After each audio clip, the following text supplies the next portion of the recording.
জনগণের নির্বাচন ভাবনা নিয়ে ইনোভেশন কনসাল্টিংয়ের তৃতীয় ধাপের জরিপে দেখা যাচ্ছে আগামী জাতীয় সংসদ নির্বাচনে 52.80% ভোটার বিএনপি জোটকে ভোট দেবে, আর জামায়াত এবং এনসিপি জোটকে ভোট দিতে চায় 31% ভোটার। এটা হলো মোটা দাগে তথ্য। তথ্য কিংবা জরিপ এর আগেও হয়েছে, কোনোটাতে বিএনপি সুনির্দিষ্টভাবে এগিয়েছিল এবং একটিতে জামায়াতের সাথে প্রতিযোগিতায় সামান্য এগিয়েছিল। তার মানে কোনোটাতেই সুনির্দিষ্টভাবে পিছিয়ে থাকেনি। তারপরও বিএনপিকে নিয়ে এখন দেখি শঙ্কায় ভুগছেন অনেকেই। শেষ পর্যন্ত বিএনপি হেরে যেতে পারে এমন কথাও উচ্চারিত হচ্ছে। এটা মনে হবার অবশ্য অনেক কারণ আছে। এই যেমন সামাজিক মাধ্যমে আপনি যদি মোটামুটি ব্যবহারকারী হন, তাহলে দেখবেন জামায়াত ছাড়া কোনো দলের অস্তিত্ব খুব জোরালোভাবে আপনি পাবেন না। এবং একই সাথে জামায়াত বিভিন্ন সমাবেশে প্রচুর লোক সমাগম করতে পারছে। এটা ভাবনায় ফেলে দিয়েছে একটা শ্রেণীকে। আচ্ছা, একটু ভাবি আমরা। ধরে নেই বিএনপি হেরে যাবে।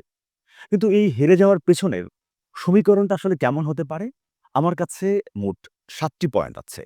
যে পয়েন্টে বিএনপিকে তুমুলভাবে পরাজিত করতে হবে জামায়াতকে, তবেই তারা সরকার গঠন করতে পারবে। প্রথমেই বলি আওয়ামী লীগের ভোট প্রসঙ্গে। হ্যাঁ, এবারের নির্বাচনে আওয়ামী লীগের ভোট একটা বড় ফ্যাক্টর।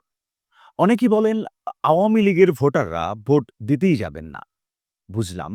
কিন্তু কত শতাংশ ভোটার বাইরে থাকবে আপনার মনে হয়? যে ধারণাটা সবাই করে, আওয়ামী লীগের ২৫% ভোটার আছে।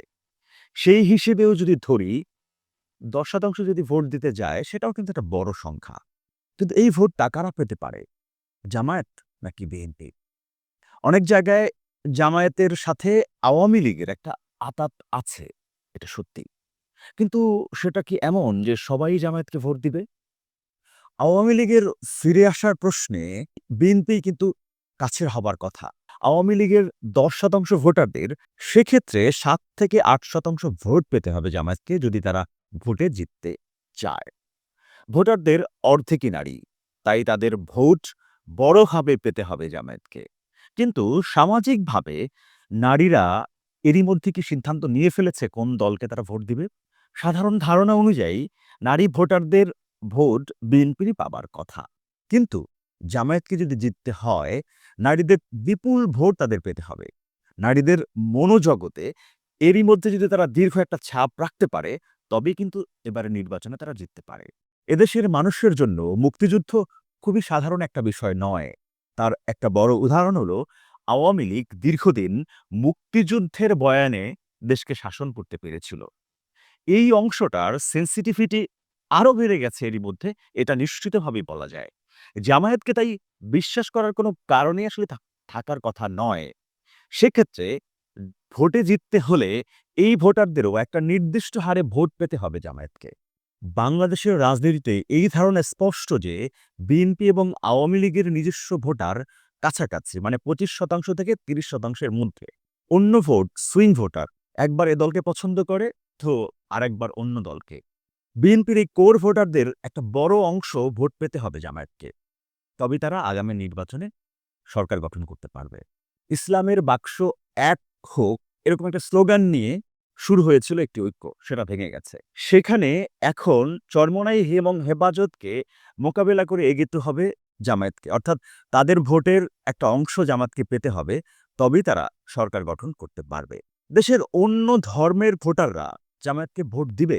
অনেকে বলে কলিকালেও সম্ভব নয়। যদি এই ধারণাটা ঠিক হয়, তবে সংখ্যালঘুদের ভোট পাবে না জামায়াত। তবে ওই যে বললাম, সরকার গঠন করতে হলে এদেরও একটা নির্দিষ্ট ভোট জামায়াতকে পেতেই হবে। তরুণ ভোটাররা নির্বাচনে একটা বড় রোল প্লে করবে এবার একেবারে নিশ্চিতভাবে। এক্ষেত্রে জামায়াতকে একটা বড় দৃশ্যমান শক্তির জায়গা বিভিন্ন বিশ্ববিদ্যালয়ে তাদের ছাত্র সংসদের জয়।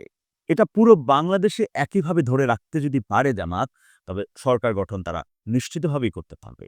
বিএনপিকে এখানেও কিন্তু তাদেরকে হারাতে হবে। ৭ জায়গায় বিট করতে হবে জামায়াতকে। এই হলো ভোটের সমীকরণ। এক সূচকে এগিয়ে থাকলেও হবে না কিন্তু। ৭ পয়েন্টে ভোটারদের মন জয় করতে হবে। নীতি আদর্শ এবং কৌশল এগিয়ে থাকতে হবে বিএনপির চেয়ে সুনির্দিষ্টভাবেই।